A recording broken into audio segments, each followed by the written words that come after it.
Análisis del ejército activo del ajedrez que dirigen los campeones del mundo para planificar los ataques y las defensas. José Raúl Capablanca, el tercer campeón del mundo, en este capítulo nos ayuda con la coordinación y la planificación en los finales.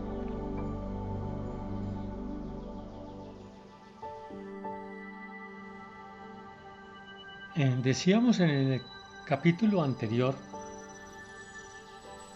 que tenemos tres formas para elevar nuestro nivel de juego. Principalmente hablando del tema de la coordinación y la relación piezas y espacio. El primero que decíamos es que debemos de conocer muy bien el movimiento técnico de cada una de las piezas. El segundo fundamento es conocer la relación de nuestras piezas con las casillas, con el tablero, con el control y ataque de las casillas. Y el tercero, que prácticamente es el que nos vamos a dedicar en este capítulo, es a mirar la coordinación de piezas, espacio contra las piezas y el espacio del adversario. Es decir, nuestras piezas, el campo de batalla y las fuerzas de nuestro adversario. Estas leyes nos las han dejado los campeones del mundo en su manejo del ejército. Vamos a verlas. Suscríbete a mi canal en YouTube. El link es Maestro Internacional FIDE Daniel Rodríguez Pineda. Gracias. Los campeones del mundo nos dejaron como herencia el legado de la armonía. El control de las casillas, la posición de las piezas propias y de las piezas del adversario nos indican los elementos fundamentales para elaborar un plan. El plan busca localizar casillas y piezas débiles y fuertes, quién de todas es vulnerable y el por qué. Al encontrar las respuestas a estas preguntas, nos guía los procedimientos correctos que podemos y debemos seguir. Al establecer el plan, asignamos funciones para indicarles a nuestras piezas qué líneas deben cubrir y qué piezas deben de unirse para formar equipos de 2, 3 o más piezas para una acción mancomunada, para organizar y ejecutar acciones rápidas o lentas en armonía. Identificados los puntos débiles, el bando superior debe confiar en su fuerza de coordinación y ejecutar la técnica necesaria para restringir las casillas y las piezas del adversario hasta que éste ceda material para luego aplicar la simplificación. El uso de esta arma se verá reflejado en llegar a un final completamente ganado. Técnica del final. Esta técnica fue utilizada por el campeón mundial José Raúl Capablanca. Me pregunté por mucho tiempo qué es la armonía en la conducción de su ejército, que todos los campeones del mundo la manejan de forma magistral en sus partidas, y cómo sería posible de aprender. Pues bien, le descubrí al estudiar Smysl.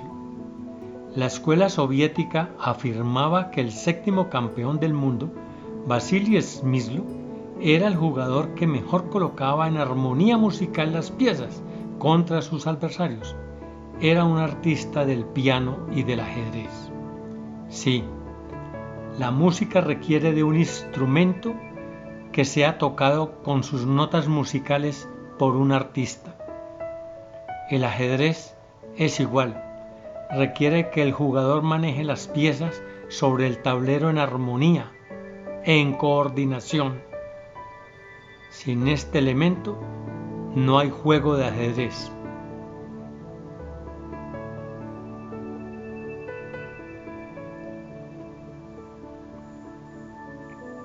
Quiero compartirles con ustedes la forma en que descubrí y cómo logré aprender a asimilar lo que era la armonía en la escuela soviética y en los campeones del mundo. Lo comparto con ustedes.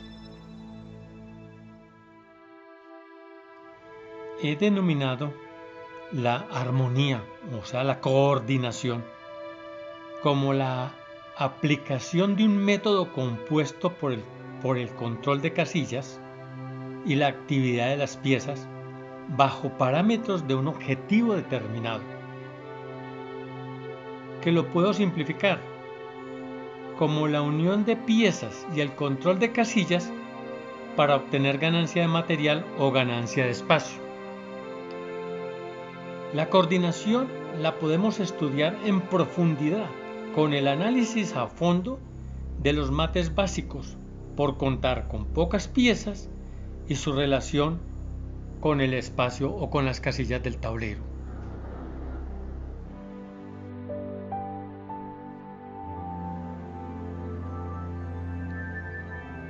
En la lección anterior vimos la forma del control de nuestras piezas con las casillas del tablero. Decíamos que la casilla es la unidad del tablero, el peón es la unidad de las piezas. La casilla puede estar libre o controlada. Y existen en ajedrez 3 procedimientos para controlar una casilla. Una por ocupación, cuando colocamos la pieza en esa casilla, ocupándola. Segundo, por amenaza, atacando desde lejos la casilla, sin ocuparlas, como los fianchetos. Y tercero, en forma indirecta, atacando a una pieza que controla la casilla y queremos controlarla. Por ejemplo, en la Ruy López, con el alfil en 5 caballo, atacamos al caballo que controla las casillas negras, como lo vimos en la lección anterior. Pasamos ahora a mirar la relación de las piezas con las otras piezas y con las casillas del tablero, y vamos a mirar lo que nos dice José Raúl Capablanca. Antes de proseguir con las enseñanzas y los principios fundamentales de José Raúl Capablanca sobre la simplificación y los finales, vamos a mirar una instructiva partida jugada por el segundo campeón del mundo, Emanuel Lasker, jugada en Ámsterdam en 1889 contra Bauer, que llevaba las piezas negras, y Emanuel Lasker inicia la apertura con F4, peón 4, alfil del rey, que se denomina apertura Beer, que más adelante la comentaremos. Emanuel Lasker trata las fases de la apertura, del medio juego y del final en armonía, en coordinación. Este es el vehículo que mueve todas las piezas de Emanuel Lasker, formando equipos para hacer las diferentes fases de la apertura: control del centro, desarrollo armónico de las piezas, seguridad del rey, y del medio juego, ataque contra el flanco del rey del adversario, donde entran todas las piezas. Veámoslo.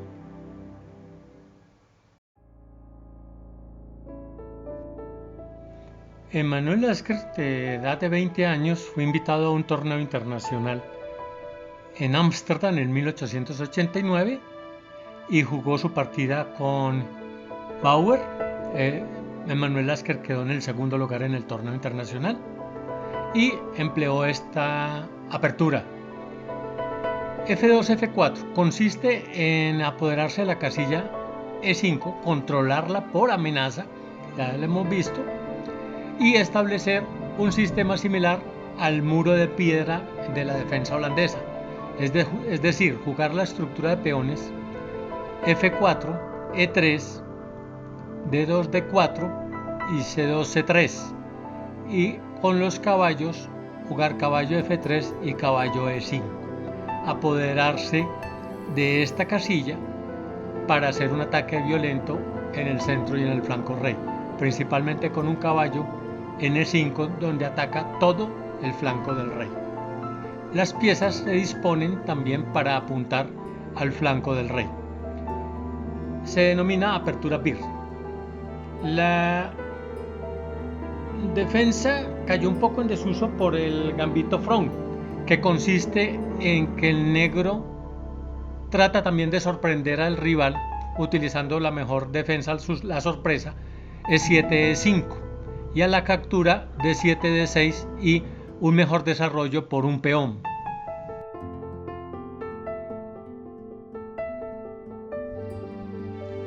Bauer controla con D7, D5 las casillas blancas de E4 y C4, las debilidades del peón avanzado.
Este es un hermoso que se volvió clásico sacrificio de alfil y veremos luego de alfiles.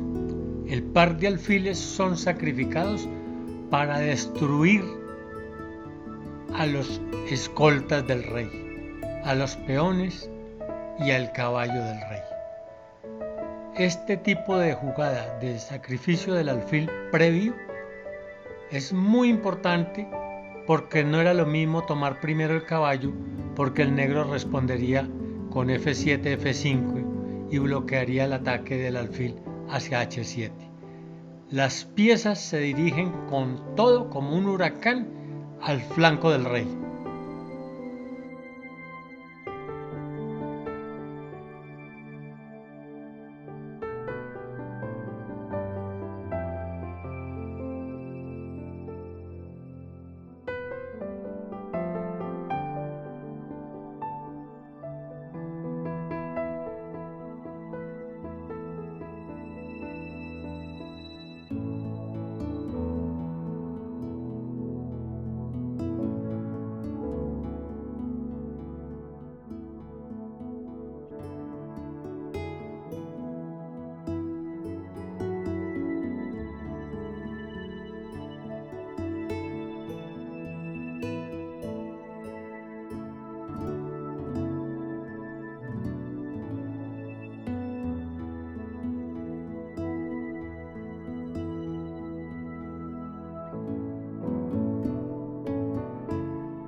dama D6, jaque mate.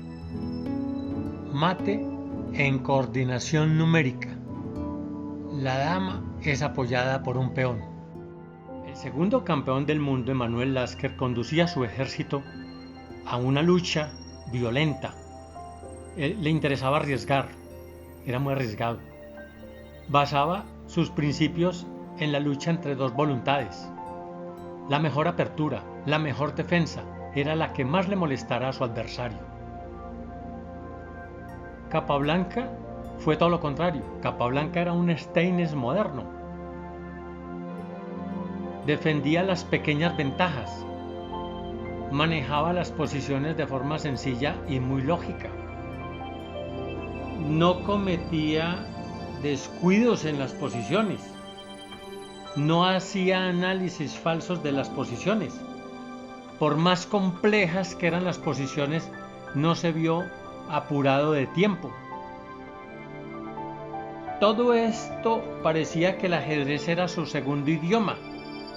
Resolvía todas las posiciones de la forma más sencilla y sorprendente. Tenía un dominio de la técnica del final. Utilizó la simplificación como el mejor arma y manejaba sus posiciones con gran armonía. Su ejército fluía de una forma sencilla. Con sus pocas piezas que disponía en el tablero, creaba grandes batallas.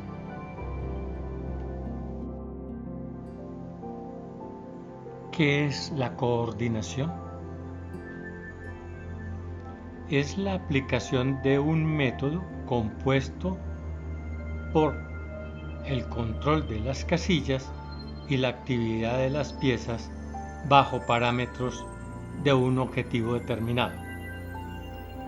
En palabras más cortas, la unión de piezas y el control de casillas para obtener ganancias de material o ganancias de espacio. La coordinación se estudia en profundidad con el análisis a fondo de los mates básicos, por contar con pocas piezas y su relación con el tablero de ajedrez. El tercer campeón del mundo, José Raúl Capablanca Iropera, campeón del mundo en 1921 a 1927, enseñaba que lo primero que debía conocer el estudiante era el poder individual de cada una de las piezas del juego. Y el mejor método era estudiar los mates básicos del ajedrez y analizar profundamente sus fundamentos. Por ello, el nombre a su primer libro, Fundamentos del Ajedrez. José Raúl Capablanca tomó todos los elementos posicionales de Steines, la fuerza del juego combinativo de Morphy de Lasker, y manejó su ejército con un arma fundamental, la simplificación. Lo más simple, lo más sencillo. Pero para ello tenía que dominar los finales y estudió profundamente el pilar de la simplificación basado en la coordinación y armonía de las piezas con pequeñas ventajas. Vamos a estudiarlo a fondo. Con el objetivo de poder asimilar más fácil la armonía de las piezas, establecí que son 3 los procedimientos para coordinar las piezas y casillas para lograr conseguir los objetivos. Lo primero, coordinación espacial. La segunda, coordinación numérica. Y la tercera, una coordinación mixta que reúne las dos anteriores. Vamos a verlos con los finales, con el menor número de piezas, incluso sin tener en cuenta en algunas ocasiones el rey, para mostrar qué es la coordinación espacial, qué es la coordinación numérica, para que se entienda más y se pueda asimilar mejor.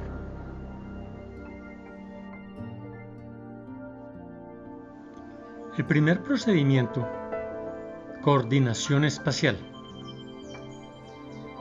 La coordinación espacial es la unión en armonía de la actividad que despliegan varias piezas que de forma individual, con su trabajo activo, controlan el mayor número de casillas que requiere la posición para lograr el objetivo, ya sea de lograr ventaja de espacio, obtener ventaja de material o poder ejecutar el jaque mate. Vamos a ver en los ejemplos este último para ejecutar el jaque mate con coordinación espacial, para entenderlo mejor.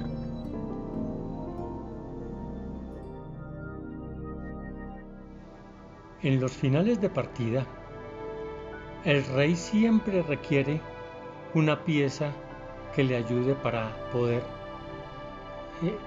capturar al rey enemigo, impedirle los movimientos. Analicemos esta posición y aquí podemos observar claramente los dos modelos de posición y de coordinación en armonía, en coordinación numérica y en coordinación espacial. Vamos a analizar el mate con coordinación espacial, es decir, cada pieza hará sus funciones de forma independiente. La dama trabajará independiente, el rey trabajará independiente, pero la fuerza de los dos dominan el mayor número de espacio y eliminan las posibilidades de movimiento del rey adversario. Veamos la jugada para hacer un mate con coordinación. Dama E5, E8, jaque mate. Mate en coordinación espacial. La dama controla la última fila y la diagonal blanca E8, H5. El rey blanco controla las casillas H7 y G7, por donde podría huir el rey. La dama trabaja por separado, el rey blanco trabaja por separado y uniendo la actividad de la pieza de la dama y la actividad de la pieza del rey, coordinan el mayor espacio y controlan todo el espacio que puede necesitar el rey negro para su escape. Esta es la forma de la coordinación espacial. Las piezas blancas separadamente controlan el mayor espacio y controlan la retirada del espacio de las piezas enemigas. El segundo procedimiento para entender la armonía es la coordinación numérica. Coordinación numérica es la unión en armonía de la actividad que despliegan varias piezas que de forma individual, con su trabajo activo, controlan una casilla que requiere la posición para lograr el objetivo, ya sea de lograr ventaja de espacio, obtener ventaja de material o poder ejecutar el jaque mate.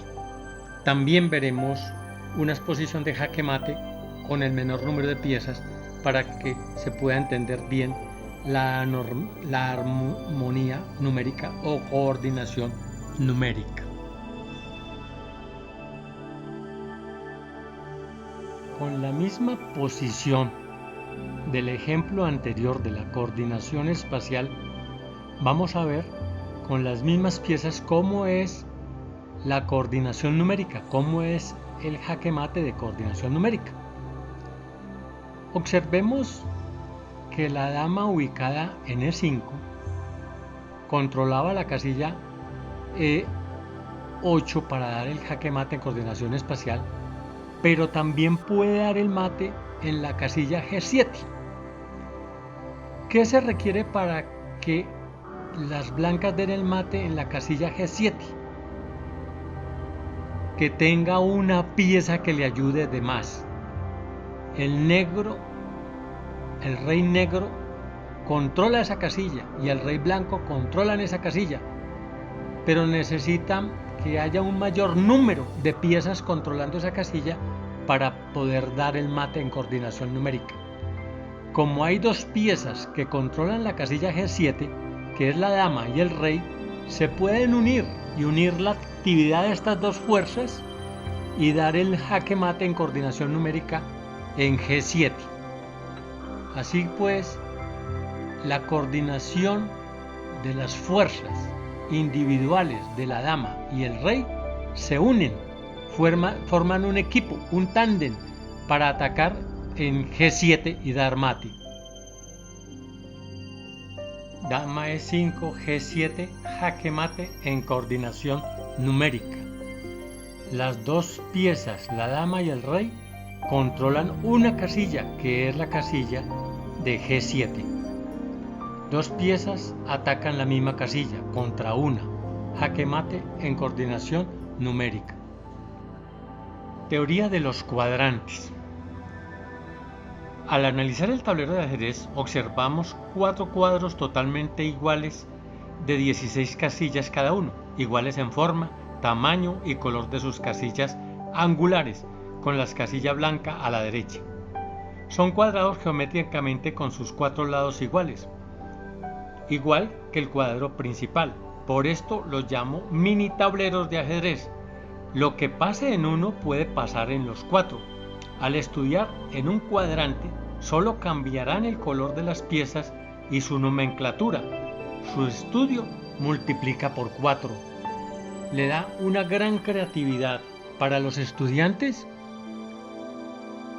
y le da un sentido común, ya que el tablero tiene 4 lados iguales. Lo que ocurre en cualquier cuadrante, en sus 4 cuadrados iguales del cuadrante, también se puede aplicar.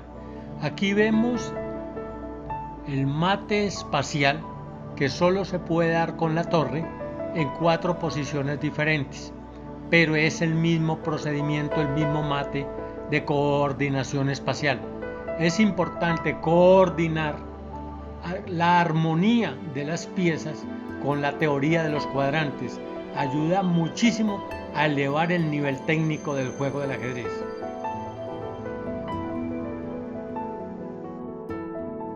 Coordinación espacial. Las mismas piezas ubicadas en distinta posición. En la teoría de los cuadrantes, en otro cuadrante, cuadrante del flanco dama blanco. Las blancas juegan y dan jaque mate en coordinación espacial. Coordinación espacial. Cada pieza cumple una función diferente, pero unidas dominan el mayor espacio.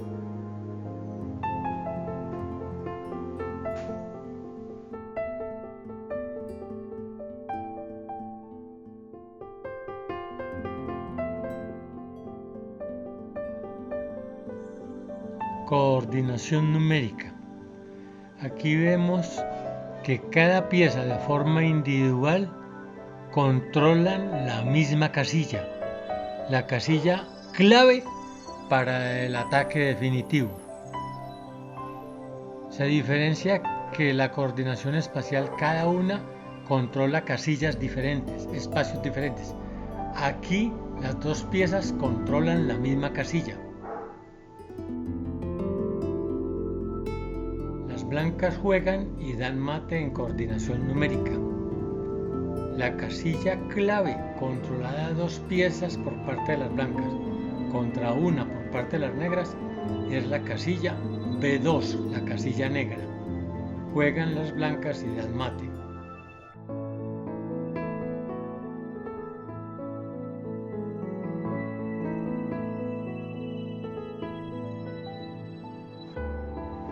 Ahora que ya conocemos la coordinación espacial y conocemos también la teoría de los cuadrantes, que podemos colocar la coordinación espacial en cada uno de los lados del tablero, vamos a ir agregando poco a poco dificultades.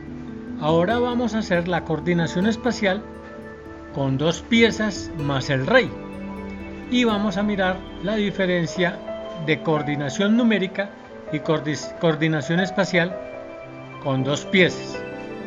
Después de que hagámoslo con 2 piezas, le volvemos a colocar la teoría de los cuadrantes a las 2 piezas y después le vamos agregando más piezas y vamos a ir aumentando leve la dificultad. También es muy importante comentarles que este tipo de ejercicios los hacía Capablancas también a las ciegas. Eso le daba mucha concentración y mucha más fuerza retentiva y le ayudaba también para tener más creatividad en las posiciones y tomar mejores decisiones. Los invito también a que, si quieren, practíquenlo en esta forma.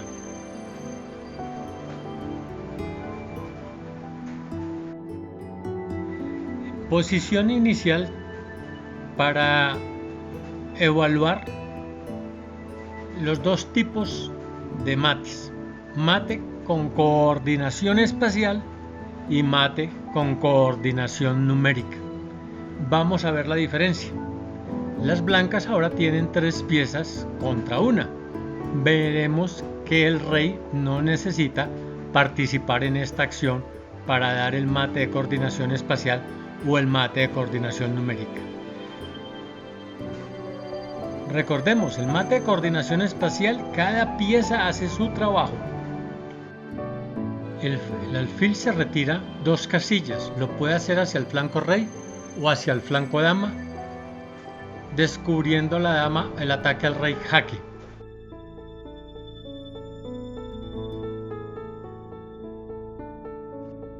Alfil G6 jaque mate en coordinación espacial.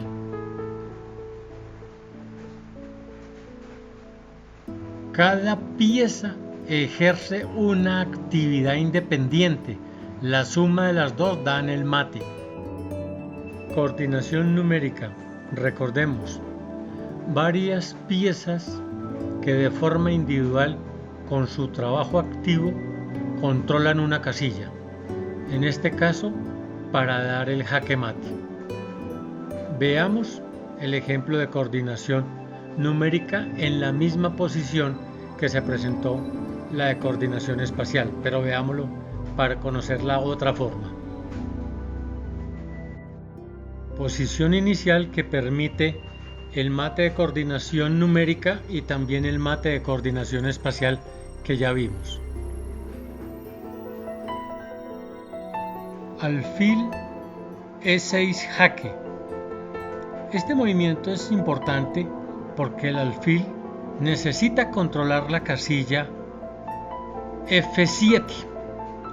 Si se moviera para la casilla C6, necesitaría controlar la casilla B7, que sería la casilla que después ocuparía el alfil y la dama para tener 2 piezas. Cada uno hace un trabajo individual, pero el alfil apoyará a la dama para defenderla, para que la dama pueda atacar al rey y dar jaque mate. Esta es la coordinación numérica. 2 piezas controlan una sola casilla.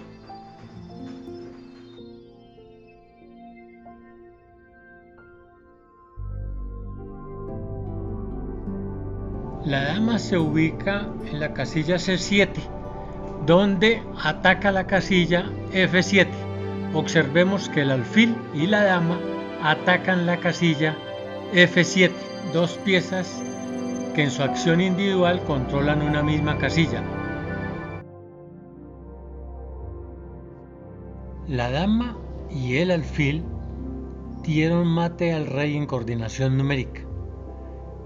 La dama y el alfil, 2 piezas, controlan la casilla F7 contra una que es el rey. El mayor número es el que gana. Coordinación numérica. Teoría de los cuadrantes. Al analizar el tablero de ajedrez, observamos 4 cuadros totalmente iguales de 16 casillas cada uno, iguales en forma, tamaño y color de sus casillas angulares, con la casilla blanca a la derecha. Son cuadrados geométricamente con sus 4 lados iguales, igual que el cuadro principal. Por esto los llamo mini tableros de ajedrez. Lo que pase en uno puede pasar en los 4. Al estudiar en un cuadrante, solo cambiarán el color de las piezas y su nomenclatura. Su estudio multiplica por 4. Le da una gran creatividad para los estudiantes y le da un sentido común, ya que el tablero tiene 4 lados iguales. Lo que ocurre en cualquier cuadrante, en sus 4 cuadrados iguales del cuadrante, también se puede aplicar. Aquí vemos el mate espacial, que solo se puede dar con la torre en 4 posiciones diferentes, pero es el mismo procedimiento, el mismo mate de coordinación espacial. Es importante coordinar la armonía de las piezas con la teoría de los cuadrantes. Ayuda muchísimo a elevar el nivel técnico del juego del ajedrez.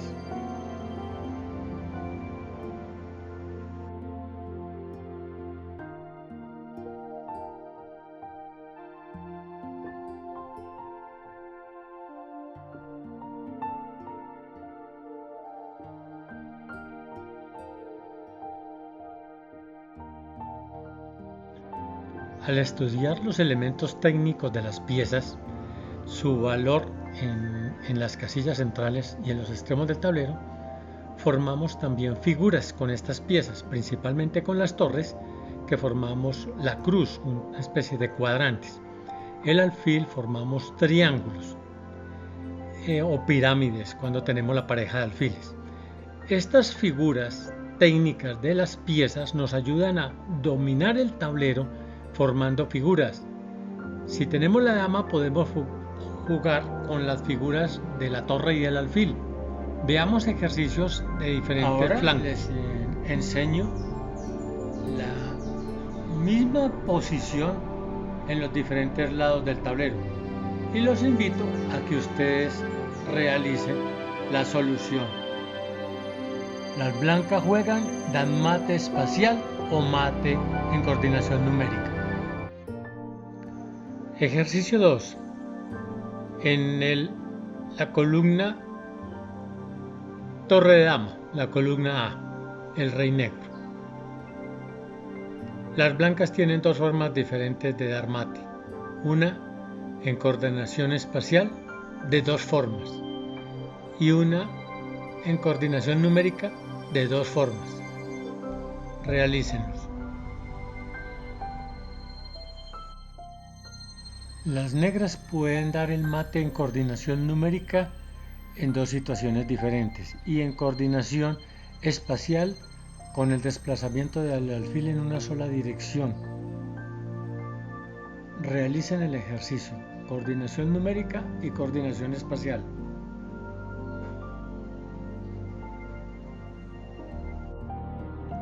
La coordinación espacial es la unión en armonía de la actividad que despliegan varias piezas que de forma individual, con su trabajo activo, controlan el mayor número de casillas que requiere la posición para lograr el objetivo, en este caso el objetivo de jaque mate. Coordinando la armonía con la teoría de los cuadrantes, vamos a mirar el ejemplo de coordinación espacial en la primera fila. Juegan las negras y dan jaque mate en coordinación numérica o coordinación espacial. Veámoslo en coordinación espacial.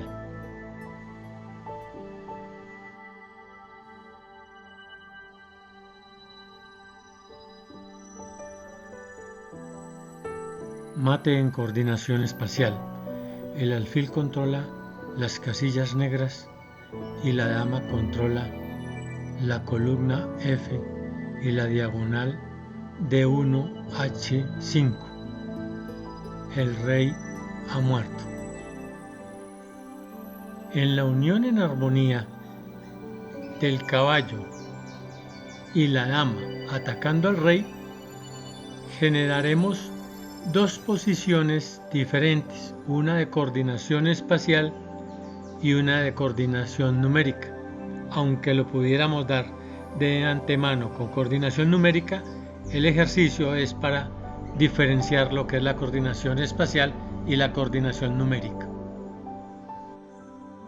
Esta posición la podemos dar como jaque mate de coordinación numérica en la casilla G7, pero vamos a tomar este ejemplo para diferenciar otro tipo de mate con coordinación espacial y coordinación numérica. Vamos a combinar la acción del caballo y la dama para mostrar el mate en coordinación espacial.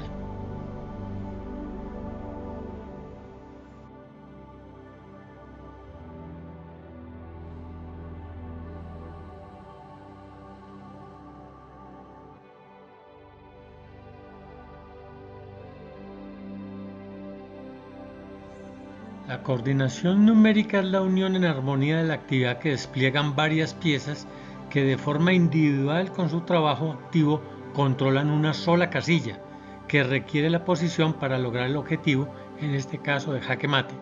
Tenemos la casilla G7 controlada por el caballo y la dama, podemos dar el mate de una vez, pero vamos a coordinar el caballo y la dama para mostrar el ejercicio con mate en coordinación numérica. El análisis en esta posición nos determina que podemos dar el mate en coordinación numérica ubicando la dama a G7 controlada por el caballo, pero veamos el ejercicio de otra forma.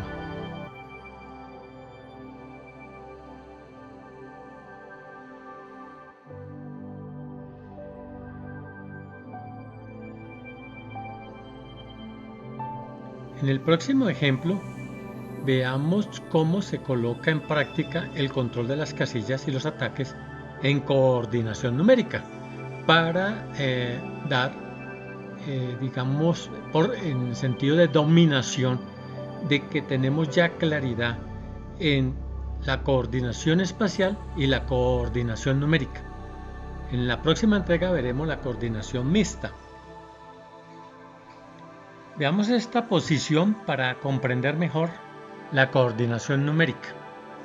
La coordinación numérica la llamé porque es el número de piezas, el que tenga mayor número de piezas tendrá la ventaja sobre esa casilla. La casilla clave aquí es G7 y es un ataque contra el enroque. Pero veamos la coordinación numérica. Tenemos 4 piezas que atacan contra 3. Hay mayoría de piezas, hay una pieza de más atacando contra 3 que se defienden. 4 atacan, 3 que se defienden. El blanco tiene la supremacía y debe atacar y tiene ventaja. Por lo general se ataca con la pieza primero de menor valor. Las piezas atacantes son la dama en H6, la torre en G4, el caballo en F5 y el alfil en C3. Las piezas que defienden el punto G7 es el rey, la torre en F7 y la dama en F8. Son solamente estas 3 piezas las que están defendiendo a 4 que están atacando. Las 4 tendrán ventaja.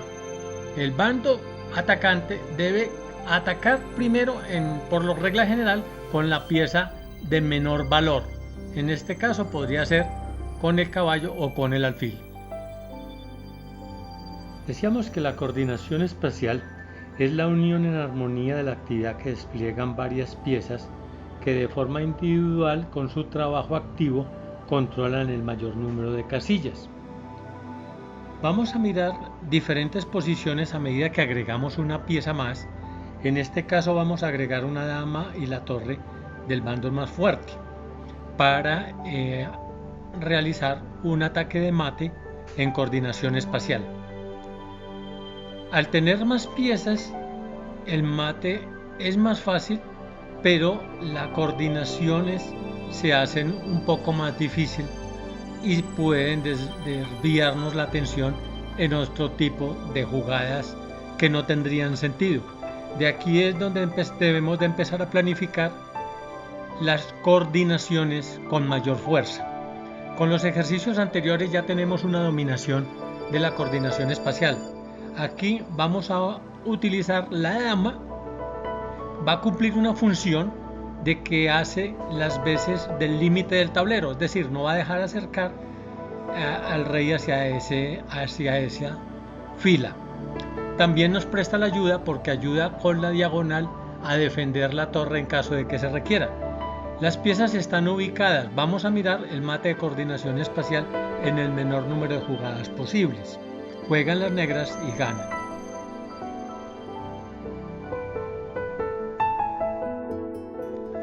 Nos entregan la siguiente posición y nos dicen que juegan las negras y ganan. Entonces vamos a iniciar un estudio de cómo aprender a analizar las posiciones. Primero vemos que hay una superioridad numérica muy alta. El bando superior tiene una dama y una torre de ventaja.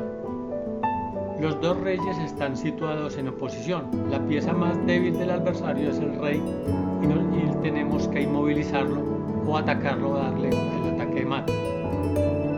En esta posición tenemos dos alternativas: si tenemos la iniciativa o no tenemos la iniciativa. Si tenemos la iniciativa, juegan las negras y ganarían. Buscaríamos una coordinación espacial.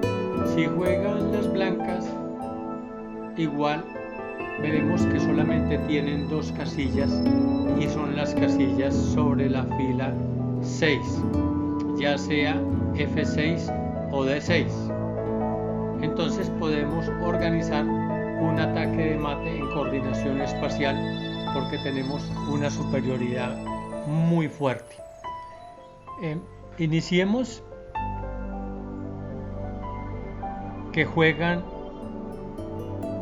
las negras. ¿Por qué jugamos torre E2, F2?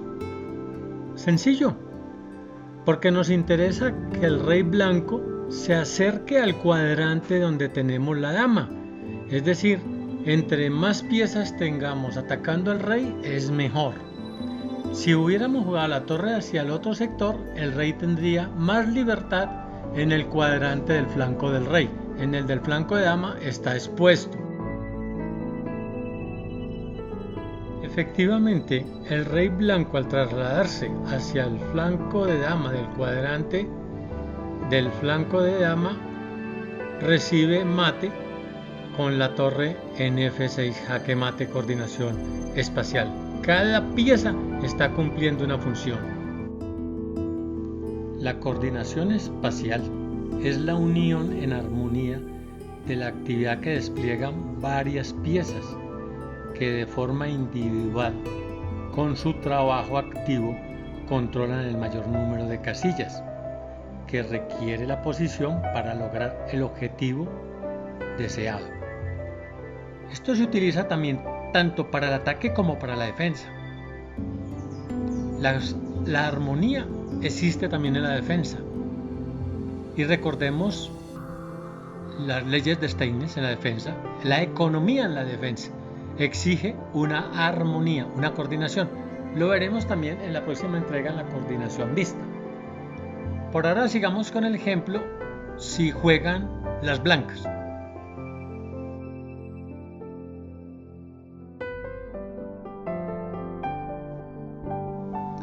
Aquí la mejor jugada del negro sí fue torre E2 a C2 para obligar al blanco a que entre en oposición con el rey, y cuando esté en oposición la torre de C2 irá a C6, jaque mate, en coordinación espacial. Las tres piezas trabajan de forma independiente en una gran armonía. Cada una hace un trabajo diferente, pero hay unión en el ataque. Teoría de los cuadrantes. Al analizar el tablero de ajedrez, observamos 4 cuadros totalmente iguales de 16 casillas cada uno, iguales en forma, tamaño y color de sus casillas angulares, con la casilla blanca a la derecha. Son cuadrados geométricamente con sus 4 lados iguales, igual que el cuadro principal. Por esto los llamo mini tableros de ajedrez. Lo que pase en uno puede pasar en los 4. Al estudiar en un cuadrante, solo cambiarán el color de las piezas y su nomenclatura. Su estudio multiplica por 4. Le da una gran creatividad para los estudiantes y le da un sentido común, ya que el tablero tiene 4 lados iguales. Lo que ocurre en cualquier cuadrante, en sus 4 cuadrados iguales del cuadrante, también se puede aplicar. Aquí vemos el mate espacial, que solo se puede dar con la torre en 4 posiciones diferentes, pero es el mismo procedimiento, el mismo mate de coordinación espacial. Es importante coordinar la armonía de las piezas con la teoría de los cuadrantes.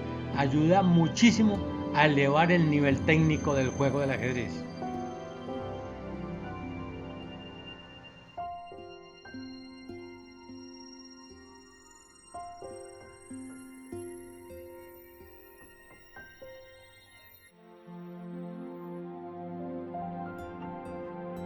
Un gran maestro no nace, se hace, con mucho estudio y gran esfuerzo, mucho trabajo. Pero se debe iniciar desde los elementos técnicos, desde el inicio, de las piezas más sencillas hasta lo más complejo. Es la mejor forma de progresar. Aprender a planificar, a organizar, a ejecutar y a evaluar las diferentes posiciones. Los campeones del mundo, entre ellos el genial José Raúl Capablanca, estudiaba las posiciones más sencillas y más simples, entre comillas, pero más difíciles y más complejas. ¿Cómo?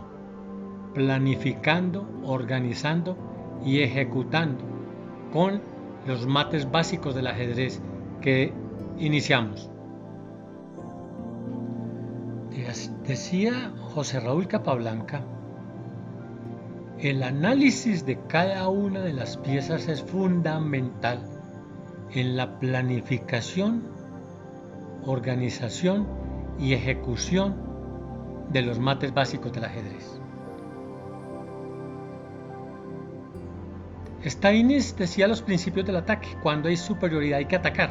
En este caso, la superioridad es muy grande, porque estamos hablando de la máxima superioridad para atacar al rey adversario.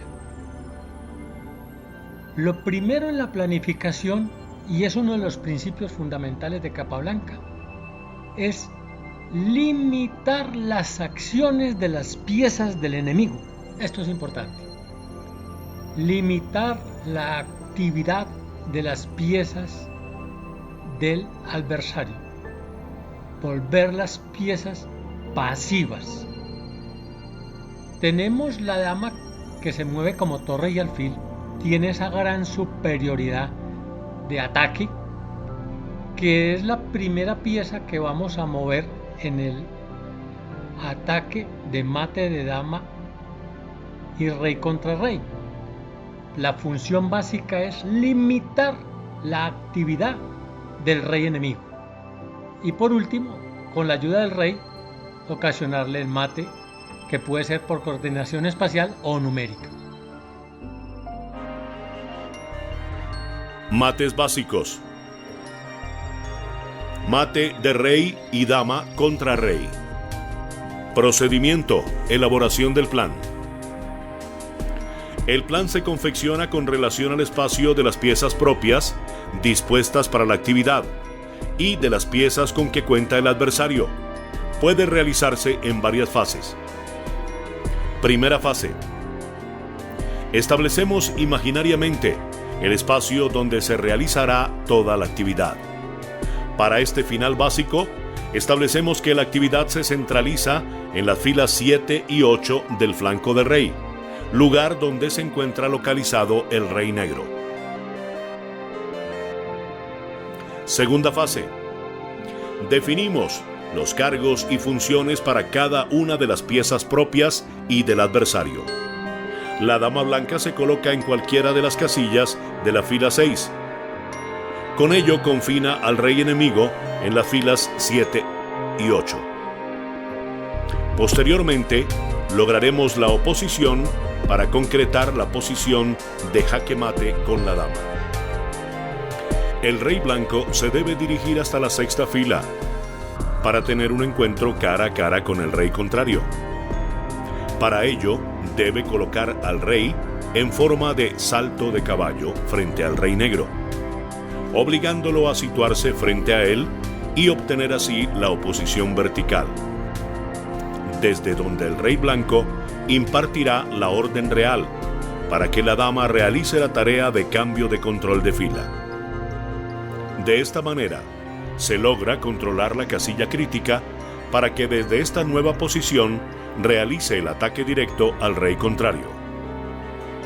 Por su parte, el rey negro deberá alejarse del lado donde se encuentre la dama, para intentar buscar una posición típica de ahogo y conseguir el empate. Tercera fase. Procedemos a su realización con el primer movimiento, DD1, D6, RE8, F7, RE1, F2, RF7, G7,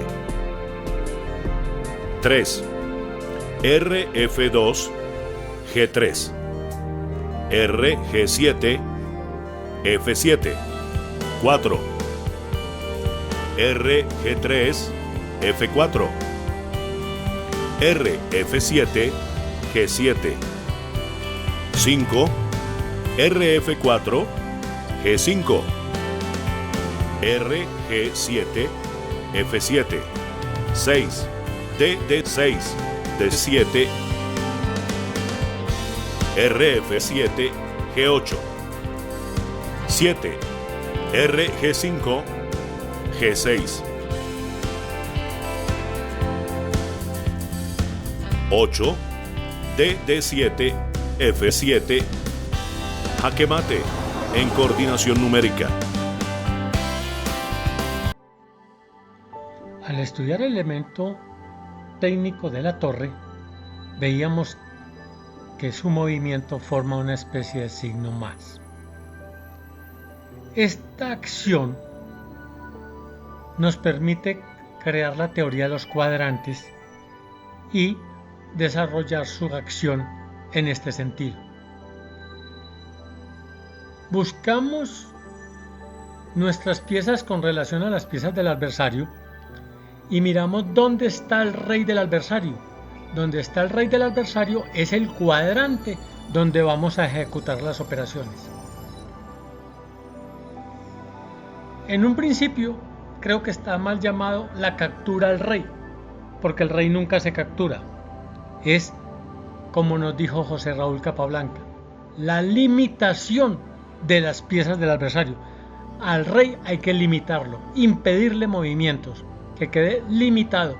Esta es la acción de jaque mate, limitar la acción de la pieza principal.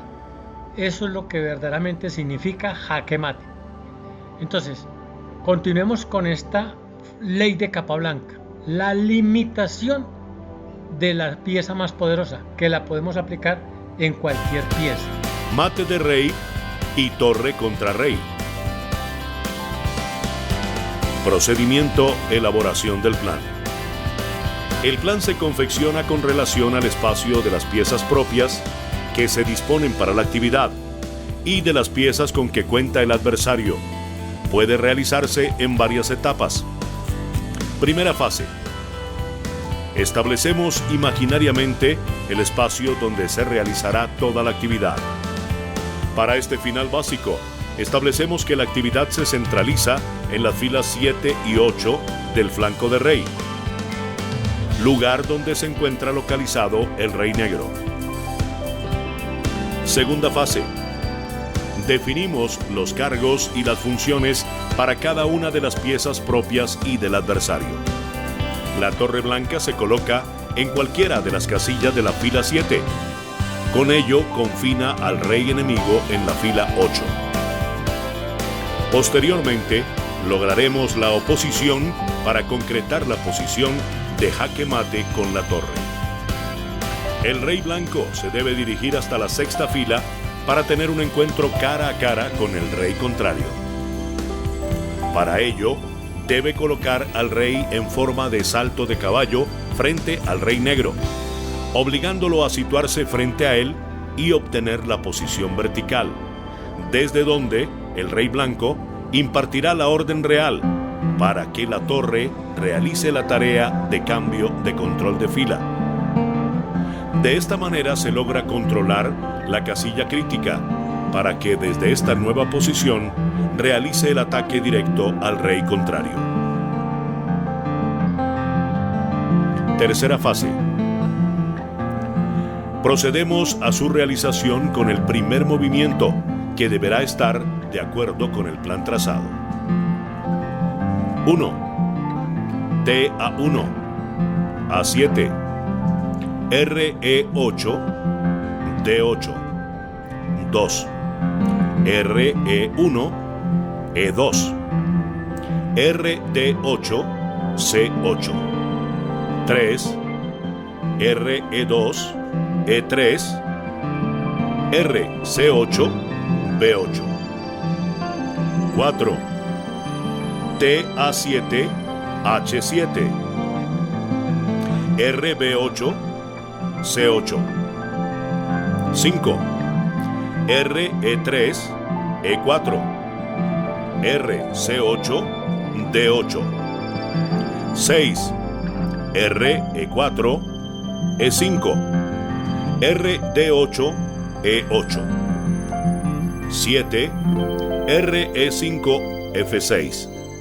RE8, D8. 8. RF6, E6. RD8, C8. 9. RE6, D6. RC8, B8. 10.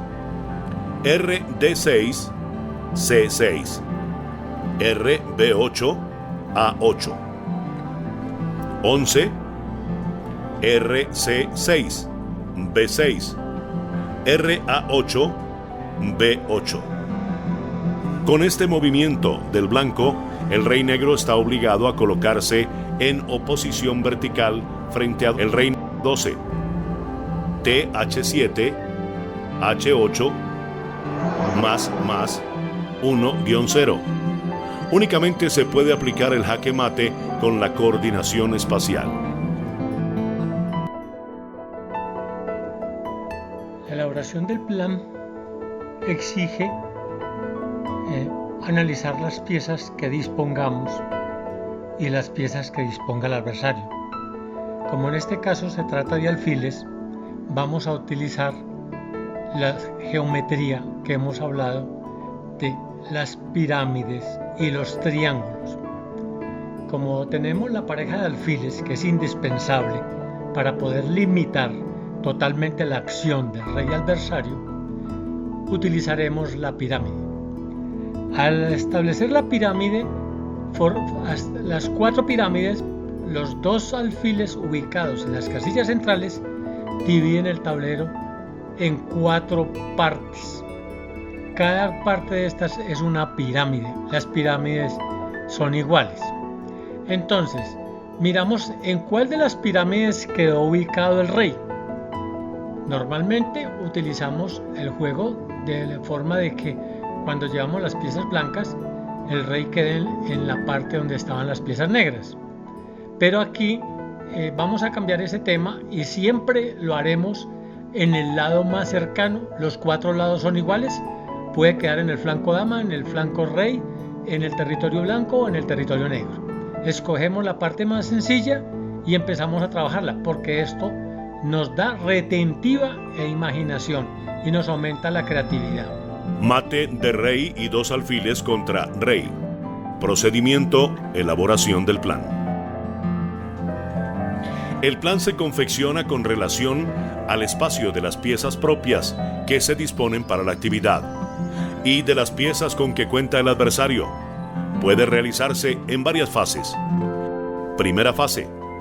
Para este final básico con 2 alfiles, establecemos que la actividad se realizará, en primer lugar, en el centro, donde se llevará a cabo la centralización y reagrupación de las piezas, formando una figura geométrica con 4 triángulos o pirámides.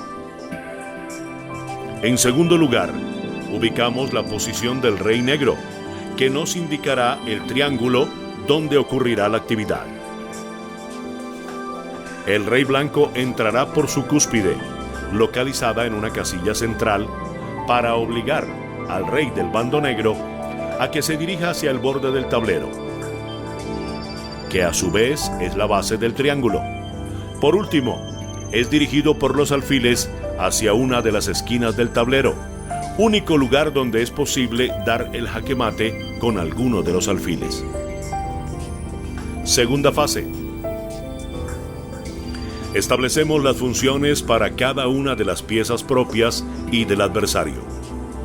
El alfil blanco es la pieza encargada de atacar y controlar las casillas blancas en el centro, los bordes y las esquinas del tablero. El alfil que controla las casillas negras se encarga de negar los cuadros negros al rey enemigo. Ambos alfiles, con la ayuda y orden del monarca blanco, podrán ejecutar con su último movimiento de ataque directo al rey el jaque mate. El rey blanco se dirige en primer lugar hacia el centro, donde se encontrará con todas sus piezas. Luego se dirige por la cúspide del triángulo hacia el lado donde está localizado el rey negro, para encontrarse en oposición a él. Situación que se logra colocando uno de sus alfiles en medio de los 2 reyes. Esto le negará al rey el acceso a la fila o columna, obligándolo a retroceder hasta el borde del tablero, donde los alfiles realizarán la tarea de control de casillas adyacentes en forma coordinada. Con este corte de diagonales se obtiene el control total de uno de los bordes del tablero. El rey negro es llevado hacia una esquina del tablero, para que desde esta nueva posición el alfil correspondiente realice el ataque directo al rey contrario, el jaque mate. Tercera fase. Procedemos a su realización con el primer movimiento, que deberá estar de acuerdo con el plan diseñado. 1. A, F1, C4, R, E8, E7. 2. A, C1, B2, R, E7, D6. El alfil cortó el tablero formando 2 triángulos. 3. A, B2, D4, R, D6, C6. El alfil cortó el triángulo donde está situado el rey en 2, formando un nuevo triángulo. 4. R, E1, E2, R, C6, D6. 5. R, E2, E3, R, D6, C6. 6. R, E3, E4, R, C6, D6. Todas las piezas blancas se han ubicado en la zona central. 7. R, E4, F5, R, D6, C6. 8. R, F5, E5, RC6, D7. El rey blanco penetra por la cúspide del triángulo, restringiendo el espacio del rey negro. 9. A, C4, D5. R, D7, E7. 10. A, D5. E6, buena jugada. R, E7, E8. 11. R, E5, F6. R, E8, D8. 12. A, D4, B6, jaque, buena jugada. R, D8, E8. Las blancas han iniciado el control de la octava fila. 13. A, E6, F5. R, E8, F8. 14.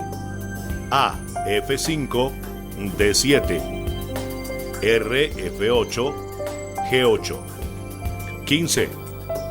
R, F6, G6. R, G8, F8. 16. A, B6, C5, jaque. R, F8, G8. 17. A, D7, E6, jaque. R, G7, H8. 18. A, C5, D4, jaque mate. Ganan las blancas.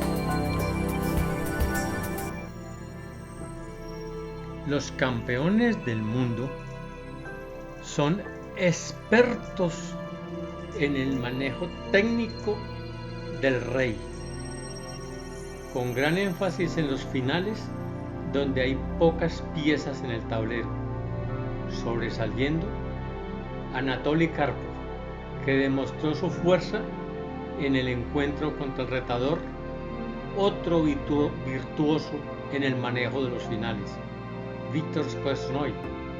Todos ellos dominan la oposición. La parte del final es una parte casi matemática, que no tiene cambios, es cuestión de técnica. Es donde allí le han dedicado los campeones del mundo el mayor número de horas en su trabajo. Los campeones del mundo son expertos en los finales.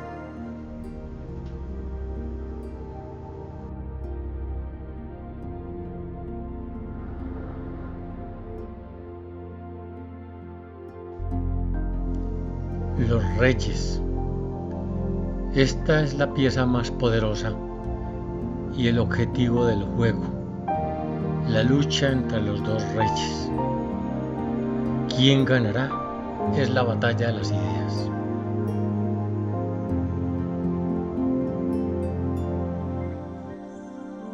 Las dos casillas centrales son para las piezas más poderosas. En la casilla negra central, fila número 1, se ubica el rey blanco. En la casilla blanca, fila 8, se coloca al rey negro. Los reyes. El rey es la pieza fundamental de la partida de ajedrez. Es el objetivo final de la batalla y es una pieza irreemplazable. Los dos reyes no podrán, durante la partida, estar ubicados en casillas contiguas. Siempre debe haber por lo menos una casilla libre u ocupada por otra pieza entre ellos. Por ser el objetivo del juego, esta pieza debe estar fuertemente custodiada por todas las demás. Su radio de acción o puntos está dirigido en 8 direcciones. Por la columna, la fila y las 2 diagonales. formando la gráfica del movimiento de la dama, pero limitado a una sola casilla.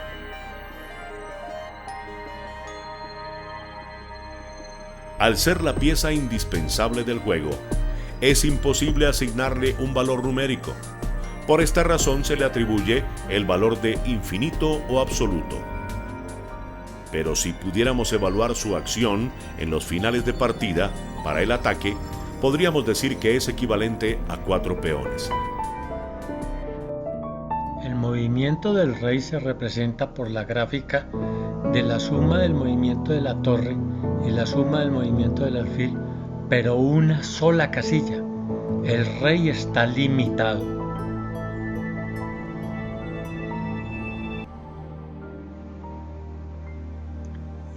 El rey es la pieza más importante del tablero y es el objetivo del juego. Y se mueve en 8 direcciones, una sola casilla.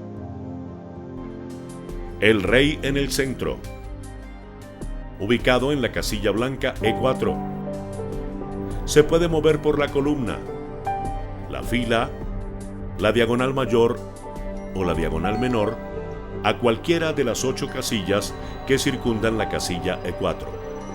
Es importante tener en cuenta que el rey situado en el centro, RE4, ataca 8 casillas.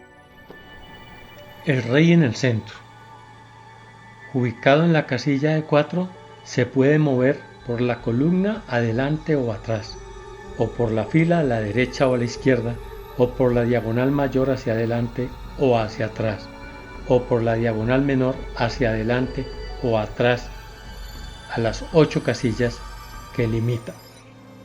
El rey se puede desplazar por la columna E a las casillas finales E5 o E3 o a la fila 4, F4 o D4, o por la diagonal mayor D5, F3, o por la diagonal menor F5 o D3. Importante, el rey ubicado en el centro ataca 8 casillas, controla 8 casillas.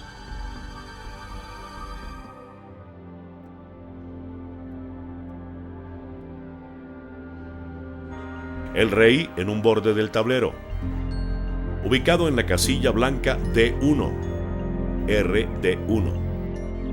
Se puede mover a la casilla final que forma la columna D, o por la primera fila, así como por las diagonales. Es importante tener en cuenta que el rey situado en el borde RD1 ataca 5 casillas. El rey en un borde del tablero, ubicado en la casilla D1, se puede mover por la columna o por la fila o por las diagonales a las 5 casillas contiguas a la casilla D1. Es decir, el rey ubicado en D1, casilla de origen, se puede mover a la casilla final que forman la columna D, D2 o por la primera fila a la casilla E1, C1, por las diagonales E2 o C2. Es muy importante resaltar que el rey en un borde ataca 5 casillas. El rey en una esquina del tablero, ubicado en la casilla A1, únicamente se puede mover por la columna, la fila o por la gran diagonal negra a cualquiera de las 3 casillas que lindan con la esquina A1. El rey en una esquina del tablero, ubicado en la casilla negra A1, se puede mover por la columna, por la fila o por la gran diagonal negra a cualquiera de las 3 casillas que lindan con la esquina del tablero A1. Es decir, el rey ubicado en la casilla A1 se puede mover a sus alrededores, a la casilla blanca de la columna A a A2 o a la casilla blanca de la primera fila B1, a la casilla negra de la gran diagonal negra B2. Es importante resaltar que el rey situado en un ángulo ataca solo 3 casillas. Es el punto más vulnerable para el rey. Estrategia del rey. La debilidad del rey radica en su valor. Al ser la pieza esencial del juego y tener poca movilidad, cualquiera de los dos jugadores puede, en el momento que considere oportuno, efectuar una serie de movimientos, incluso con un gran derroche de material, con el objetivo de capturar esa valiosa pieza. Con ello se da por finalizada la partida y se obtiene el triunfo. Razón por la cual los grandes campeones del mundo lo mantienen bien protegido durante casi toda la partida. Incluso le construyen una fortaleza especial, el enroque, para defenderlo y rechazar los ataques del contrario. El rey solo sale al final de las escaramuzas para dirigir personalmente el jaque mate al rey contrario y obtener así la victoria. Cuando los jugadores no logran obtener una situación de jaque mate al rey adversario, se considera el empate para ambos jugadores, denominado por costumbre tablas. Sabemos que el objetivo del juego de ajedrez consiste en capturar al rey del ejército adversario, para lo cual realizamos un plan A.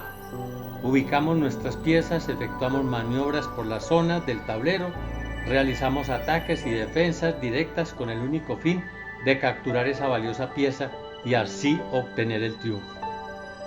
Ahora bien, para poder efectuar lo planeado en busca de la captura del rey contrario, debemos estudiar y conocer igualmente los recursos disponibles para la defensa y protección del rey.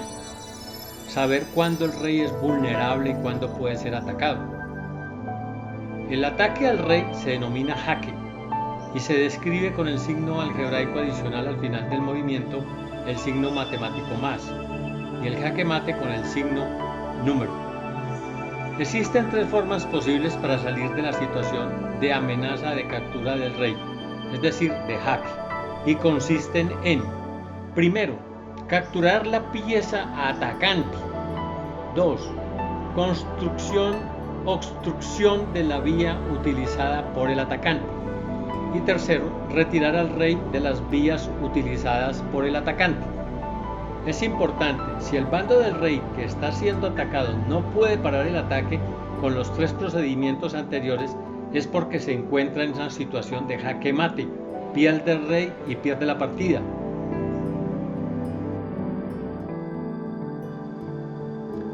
En la estrategia del rey, al saber qué es el objetivo del juego, se inició en las primeras etapas del inicio del juego del ajedrez, ir en busca de ataques directos al rey.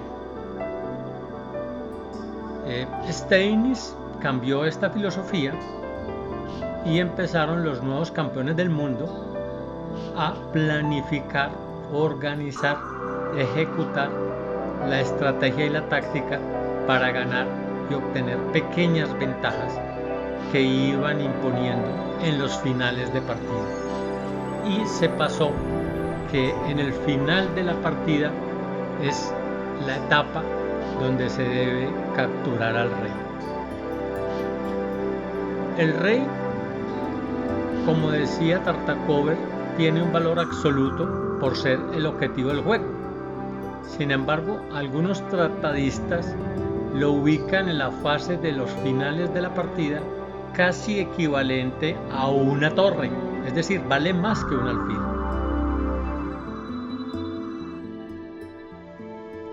Las leyes del rey.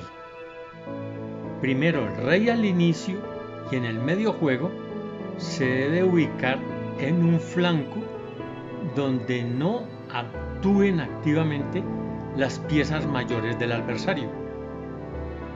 Segundo, el rey en la fase de final es muy activo y se muestra como una pieza activa del ataque. Tercero, el rey en la fase final debe atacar casillas débiles y bloquear a los peones pasados del adversario. Cuarto, el rey en la fase final es la pieza más activa para realizar desde la glorieta central la coordinación espacial numérica y o mixta para organizar las capturas del rey adversario. Quinto, el rey, al lograr capturar la oposición, dispone de una gran ventaja que es el germen de la victoria.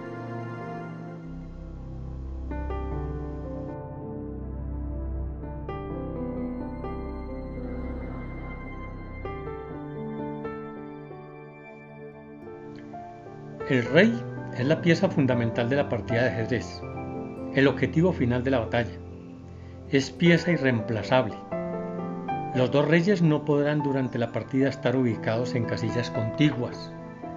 Siempre debe mediar por lo menos una casilla, libre o ocupada por otra pieza, por cada una de las vías de tránsito, columna, fila y o diagonal. El rey se desplaza en línea recta, una sola casilla por movimiento. Su radio de acción o puntos que ataca están dirigidos en 8 direcciones, por la columna hacia adelante o hacia atrás, o por la fila hacia la derecha o hacia la izquierda, o por las 2 diagonales hacia adelante o hacia atrás. El rey requiere para su desplazamiento que las vías por donde se ha de mover estén abiertas, despejadas, libres de piezas propias o del adversario. El rey se mueve una sola casilla por todas las vías de tránsito del tablero, columna, filas o diagonales, formando la gráfica en su andar igual a la del movimiento de la dama, pero limitado a una sola casilla. El rey ataca en 8 direcciones, una sola casilla.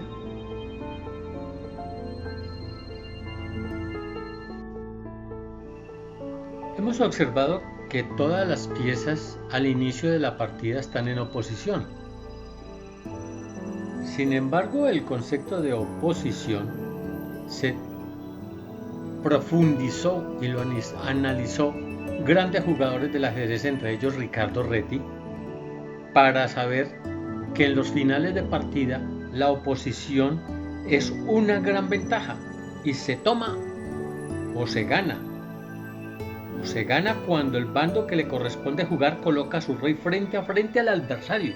Esa es la forma de ganar la oposición. Cuando están frente a frente, el que juega pierde la oposición. Y el que obtiene la oposición tiene una ventaja grande, que le significa ganar una partida o entablar una partida que se tiene perdida. Lo veremos más adelante.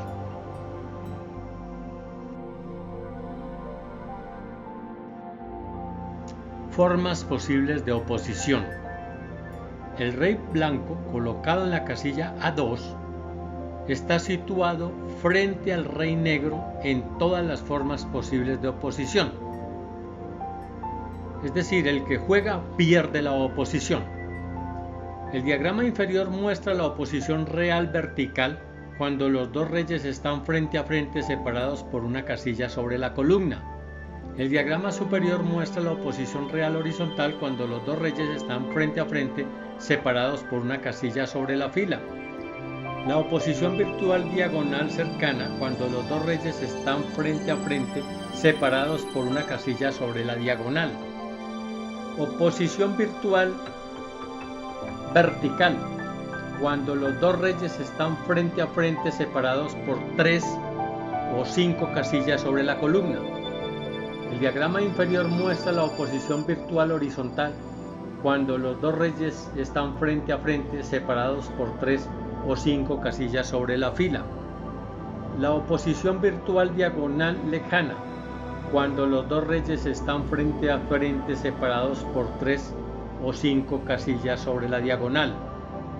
El diagrama inferior muestra la oposición rectangular cuando los dos reyes están separados por 1, 3, 5 o 7 columnas y 1, 3, 5 o 7 filas.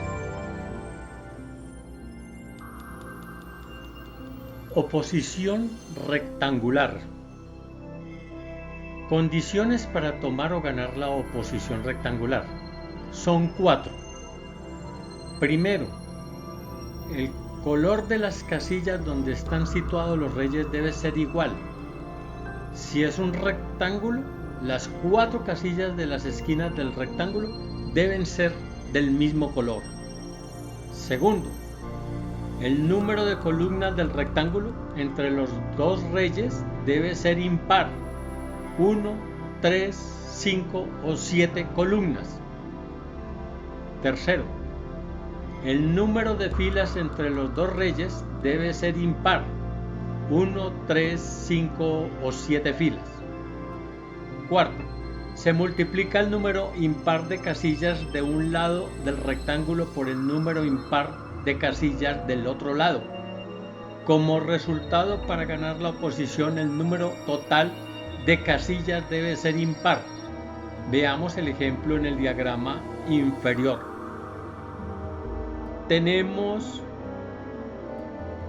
por la línea vertical 7 y por la línea horizontal 5. 7 por 5, 35. 35 es número impar. Ganamos la oposición.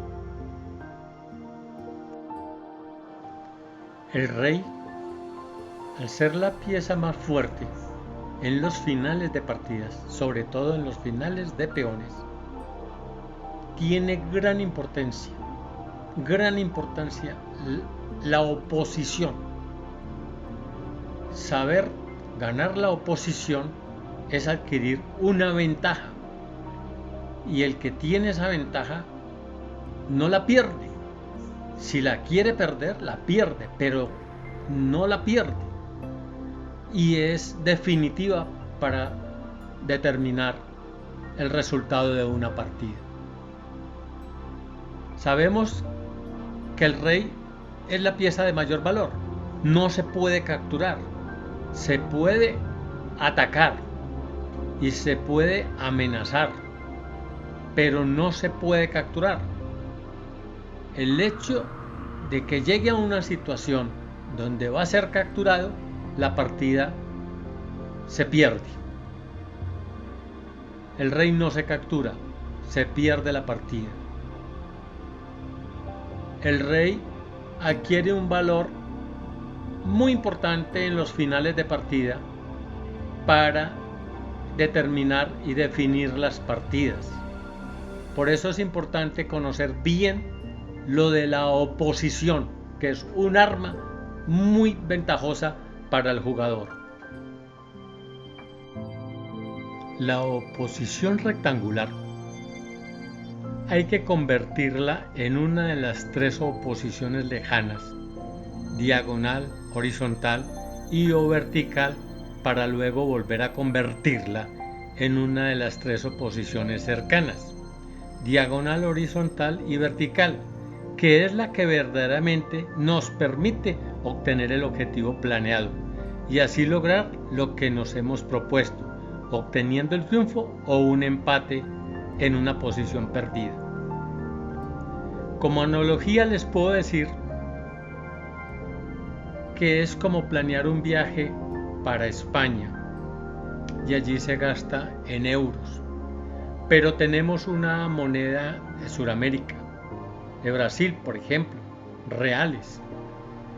Estos reales que ya disponemos los transformamos y los cambiamos en dólares, en una moneda de Estados Unidos. Luego los pasamos a euros, que es la verdadera moneda con que nos va a servir para poder realizar nuestro viaje en España. De lo contrario, no lo podríamos hacer.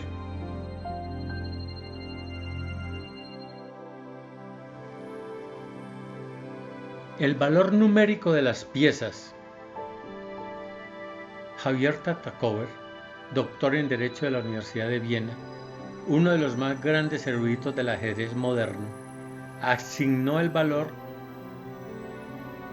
aritmético relativo a las piezas en el famoso libro publicado en el año 1936 en París, Barbier des Chess. Capítulo 7. Valor numérico de las piezas. Estableció el valor relativo de las piezas y su relación con el control de las casillas del tablero. El peón es la unidad, el rey es el valor infinito, el objetivo del juego. La dama equivale a 10 peones, las 2 torres equivalen a 10 peones, los 2 alfiles equivalen a 6,5 peones y los 2 caballos equivalen a 6,5 peones. Verdaderamente los 2 alfiles equivalen a 7 peones, un poquito más que los caballos. Lo vamos a ver más adelante en la estrategia del ajedrez. Algunos valores prácticos. 2 alfiles son ligeramente superiores a 2 caballos. 3 piezas menores son ligeramente superiores a las damas. 2 torres son ligeramente superiores a una dama. 2 piezas menores son superiores a una torre. La gráfica del rey no es una gráfica agresiva como lo representan la de la torre, la del alfil y la de la dama. Es una gráfica que es al contrario, es defensiva, porque el rey no puede salir a ocupar un puesto central en la apertura y en el medio juego, porque va a ser totalmente invadido y atacado por todas las fuerzas que más pueda por parte del adversario. La dama es una pieza agresiva y muy atacante por todos sus lados. El rey es lo opuesto, se mantiene a la defensiva. Cambia cuando se simplifican y se han cambiado casi todas las piezas y quedan los reyes en el tablero con los peones o con unas pocas piezas. El rey sale a apoyar a sus piezas y a buscar los puntos débiles. Sobre todo se sitúa al frente de los peones más avanzados para bloquearles el paso. Y en último lugar, apoya a las piezas para buscar atacar al rey adversario y llevarlo a un borde del tablero y después a una esquina del tablero y darle mate. Estrategia del rey. La fuerza y debilidad del rey radica en su valor. Al ser la pieza esencial del juego, con poca movilidad, los 2 jugadores pueden, en el momento que lo consideren oportuno, efectuar una serie de ataques, movimientos casi obligados, incluso con un gran derroche de material, con el objetivo de capturar esa valiosa pieza. Con ello, se da por finalizada la partida y se obtiene el triunfo. La pérdida o muerte del rey ocasiona la derrota, razón por la cual los campeones del mundo lo mantienen bien protegido durante casi toda la partida. Incluso le construyen una fortaleza especial denominada el enroque. El enroque es colocar al rey detrás de las rocas en los momentos cruciales. El enroque es para defender y rechazar los ataques del contrario. Al final de la partida, el rey sale con gran alboroto y alegría para dirigir personalmente el jaque mate, el golpe mortal al rey contrario, obteniendo la victoria. Cuando los jugadores no logran obtener una situación de mate al rey adversario, se considera el empate, denominado por costumbre tablas. Nadie gana. El enroque. El enroque es un movimiento exclusivo del rey y tiene como objetivo fortalecer su seguridad. Por eso, para efectuarlo se debe tomar primero el rey. El enroque significa poner al rey detrás de las rocas, protegerlo de la zona de combate. Veamos en primer lugar cómo se efectúa el enroque. El rey se desplaza desde su posición inicial 2 casillas por la fila hacia el flanco del rey. Este se llama enroque corto y se registra en el sistema algebraico con el símbolo 0-0.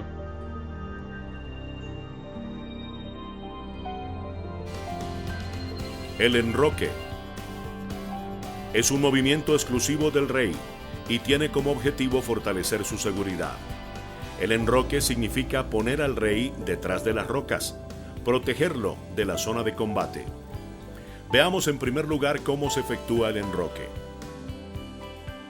El rey se desplaza desde su posición inicial, 2 casillas por la fila, hacia el flanco rey. Este se llama enroque corto y se registra en el sistema algebraico con el símbolo 0-0.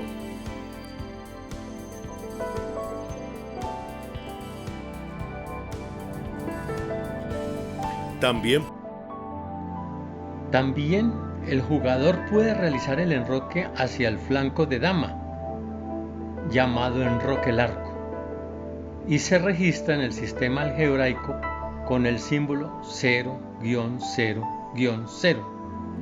En este caso, la torre del flanco que fuera elegida se sitúa en la casilla contigua al rey.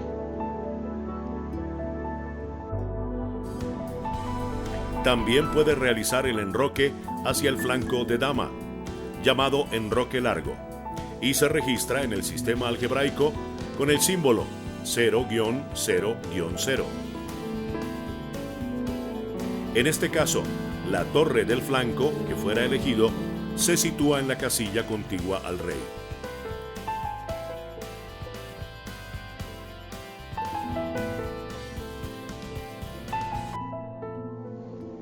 La zona del enroque está demarcada por 5 casillas. Para las blancas, las casillas C1, D1, E1, F1 y G1. Para las negras, las casillas C8, D8, E8, F8 y G8.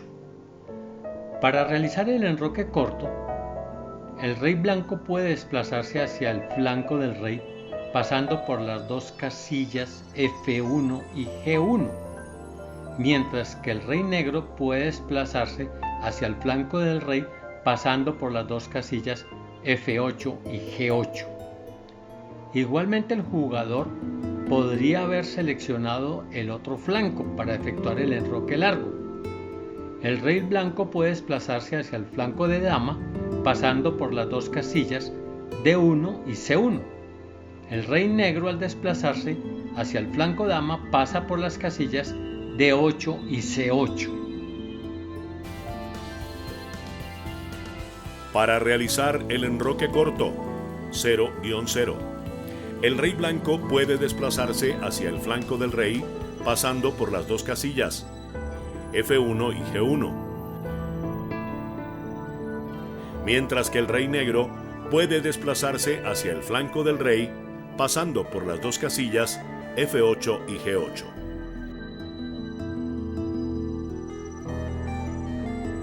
Igualmente, el jugador podría haber seleccionado el otro flanco para efectuar el enroque largo 0-0-0. El rey blanco puede desplazarse hacia el flanco de dama, pasando por las 2 casillas D1 y C1.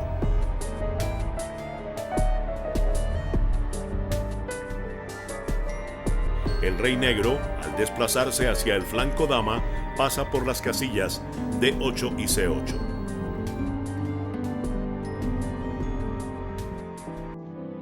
Condiciones para poder efectuar el enroque. Para realizar el enroque existen 4 condiciones previas que deben cumplirse simultáneamente. Primero, el rey y la torre del flanco donde se ha de realizar el enroque deben de estar colocados en la posición inicial y no haber efectuado ningún movimiento con anterioridad. Segundo, el espacio ubicado entre el rey y la torre debe estar libre de piezas. Tercero, el rey no debe estar en jaque. Cuarto, la casilla en la que está situado el rey y las 2 casillas de la fila por donde se ha de mover deben estar libres de ataques de las piezas del adversario. Si estas 4 condiciones se cumplen, se puede realizar el enroque. Condiciones para poder efectuar el enroque. Para realizar el enroque, existen 4 condiciones previas que deben cumplirse simultáneamente. El rey y la torre del flanco, donde se ha de realizar el enroque, deben estar colocados en la posición inicial y no haber efectuado ningún movimiento con anterioridad. El espacio ubicado entre el rey y la torre debe estar libre de piezas. El rey no debe estar en jaque. La casilla en la que está situado el rey y las dos casillas de la fila por donde se ha de mover deben estar libres de ataques de las piezas adversarias.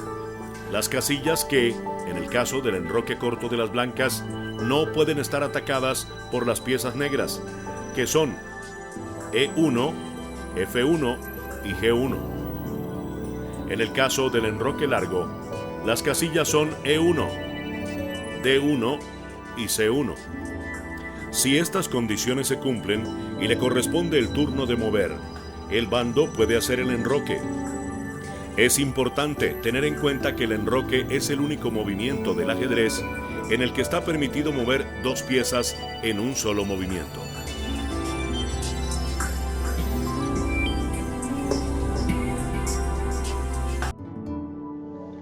Las casillas que, en el caso del enroque corto de las blancas, no pueden estar atacadas por las piezas negras son E1, F1 y G1.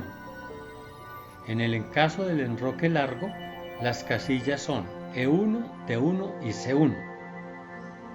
En el caso de las piezas negras, las casillas que deben estar libres de ataque para el enroque corto son E8, F8 y G8.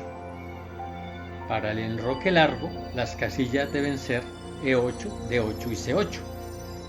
Si estas condiciones se cumplen y le corresponde el turno de mover, el bando puede hacer el enroque, que es en un solo movimiento, en el que se mueve primero el rey y luego la torre. Es importante, se debe tomar primero el rey. Es importante tener en cuenta que el enroque es el único movimiento del ajedrez en el que está permitido mover dos piezas en un solo movimiento. En la próxima entrega veremos la coordinación mixta y veremos las enseñanzas del 9º campeón mundial Tigran Petrosyan, que se caracterizó por los esquemas cerrados. De ahí el gran Botvinnik dice que era el mejor jugador del mundo en el manejo de estas piezas. Veremos también otro, a Viktor Korchnoi, que creo que era superior a Petrosyan en el manejo de los caballos, y veremos una famosa partida que le gana precisamente en miniatura con los caballos a Boris Spassky. Hasta la próxima. Gracias. Videotemas educativos, aportes para la educación del deporte, ciencia, y también para ayudarle a las personas a trabajar de actividad mental para evitar enfermedades de la mente. Trabajen jugando, formándose. Muchas gracias. Para suscribirse al canal, link es Maestro Internacional FIDE Daniel Rodríguez Pineda. Le agradezco mucho a las personas que se suscriben. Muchas gracias.